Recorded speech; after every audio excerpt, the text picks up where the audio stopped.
warahmatullahi wabarakatuh. Perkenalkan, saya Resaldo Sabik Ramadhani, menjabat sebagai Wakil Direksi CV Cempaka Tulungagung. Jadi perusahaan rokok Cempaka ini berdiri sejak 1982 dan sekarang CV Cempaka sendiri sudah masuk di generasi yang ketiga. Jadi seperti saya ini hitungannya sudah masuk ke generasi yang ketiga.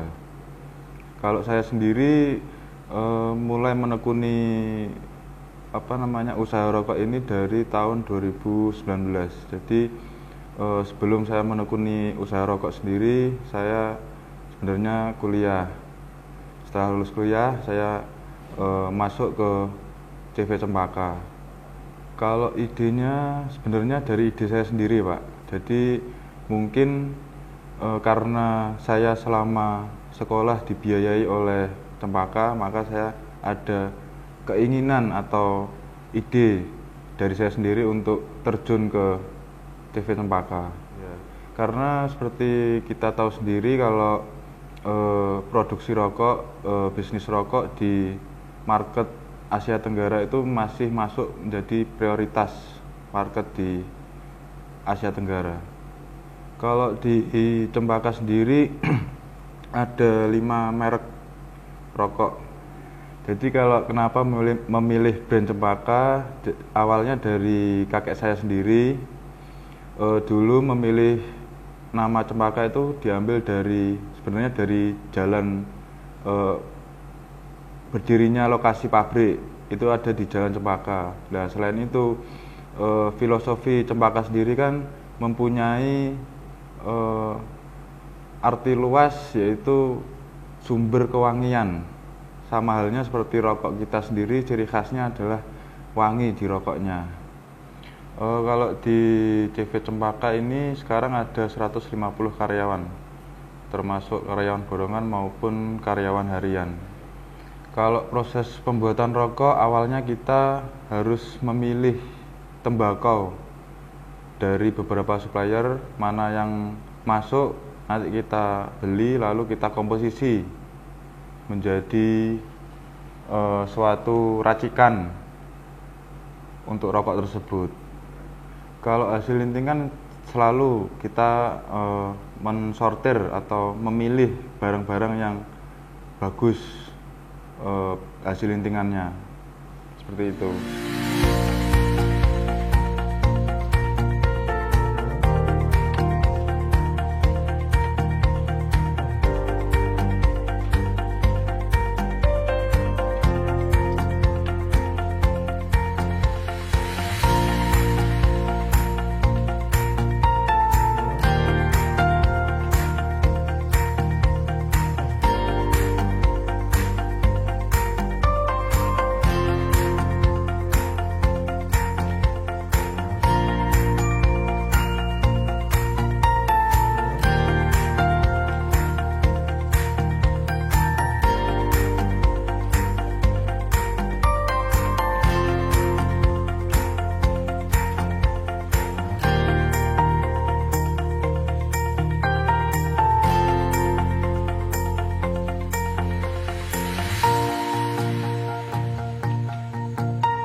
Kalau suka dukanya sih, kalau menurut saya sendiri lebih banyak sukanya, karena usaha di rokok ini sama seperti kita seni ya. Soalnya kita membuat suatu racikan rokok yang nantinya akan dinikmati oleh konsumen. Jadi ya kalau menurut saya sendiri banyak sukanya. Tapi kalau dukanya sendiri ya mungkin kalau rasanya atau racikan rokok kita itu tidak bisa diterima oleh konsumen, nah itu mungkin bisa menjadi tamparan tersendiri untuk saya, seperti itu. Kalau kendala ya mungkin pasti ada, tapi kita sendiri sudah mempersiapkan antisipasinya untuk mengatasi masalah tersebut. Jadi ya mungkin ada, tapi tetap selalu berinovasi. Kalau fasilitas tambahan sendiri mungkin ada, cuma tidak terlalu sering, karena contoh halnya seperti reward ya. Kalau karyawan tersebut kerjanya bagus atau kita masuk ke lebih target, itu mungkin ada reward tersendiri untuk karyawan. Kalau inovasi sih kita selalu melakukan inovasi, khususnya di inovasi produk maupun di inovasi market. Contohnya kalau produk ya kita selalu membuat munculan produk baru. Kalau di marketnya sendiri kita inovasinya seperti halnya mengiklankan produk. Kalau sekarang kan lebih sering ke online atau sosial media, karena masyarakat sendiri sekarang sering terlibat di aktivitas sosial media.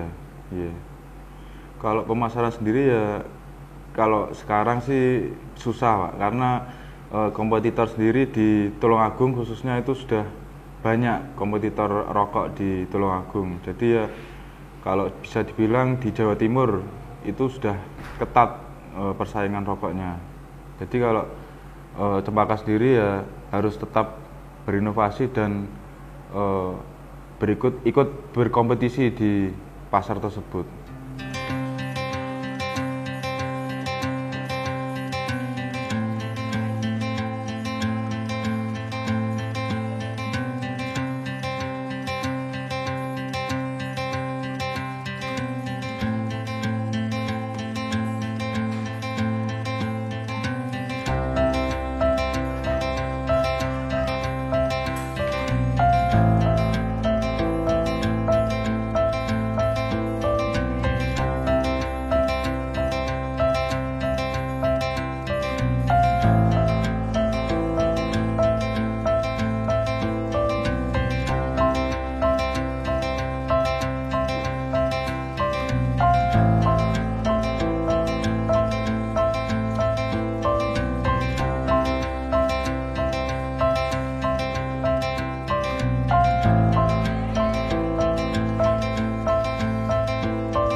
Kalau ingin menjualkan atau distributor ingin menjualkan produk cempaka, bisa menghubungi ke kontak person di bawah ini.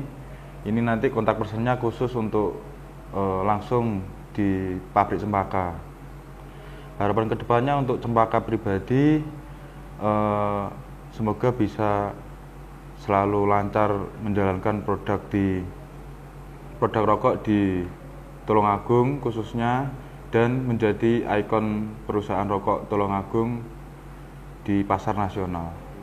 Jadi kita dari CV Cempaka mengucapkan banyak-banyak terima kasih dari pemerintah Kabupaten Tulungagung, khususnya di bagian perekonomian, karena dengan program ini dan masukan ataupun saran dari pemerintah kabupaten, kita bisa lebih lancar dan lebih diperhatikan oleh pemerintah Kabupaten Tulungagung. Terima kasih. Assalamualaikum warahmatullahi wabarakatuh. Industri hasil tembakau atau IHT menjadi salah satu sektor manufaktur nasional yang strategis dan memiliki keterkaitan luas mulai dari hulu hingga hilir. Selain itu, berkontribusi besar dan berdampak luas terhadap aspek sosial, ekonomi maupun pembangunan bangsa Indonesia, khususnya di Kabupaten Tulungagung. IHT merupakan bagian sejarah bangsa dan budaya Indonesia, khususnya rokok. Pasalnya, merupakan produk berbasis tembakau dan cengkeh yang menjadi warisan inovasi nenek moyang dan sudah mengakar secara turun-temurun. Industri rokok di dalam negeri telah meningkatkan nilai tambah dari bahan baku lokal berupa hasil perkebunan seperti tembakau dan cengkeh. Di samping itu, dinilai sebagai sektor padat karya dan berorientasi ekspor sehingga mampu menopang pertumbuhan ekonomi. Industri rokok juga dapat dikatakan sebagai sektor kearifan lokal yang memiliki daya saing global dan juga merupakan penyumbang penerimaan negara yang cukup signifikan melalui cukai. Namun demikian, produk IHT ini merupakan barang kena cukai untuk mengendalikan konsumsi sebagai konsekuensinya, sehingga peraturan terhadap rokok semakin ketat baik di dalam maupun di luar negeri. Keberpihakan pemerintah saat ini terhadap industri IKT sangat jelas, sehingga pekerjaan linting rokok kretek ada terus dan terus berkelanjutan. Kami pun melihat mereka masih bertahan di tengah industri 4.0, karena di Indonesia penerapan teknologi industri 4.0 berjalan secara paralel dan harmonis dengan industri yang menggunakan teknologi sebelumnya. Kami dari pemerintah Kabupaten Tulungagung, khususnya dari bagian perekonomian dan SDA, memberikan himbauan kepada seluruh pengelola pabrik rokok di Kabupaten Tulungagung agar tidak menggunakan pita cukai palsu atau yang lainnya yang melanggar hukum.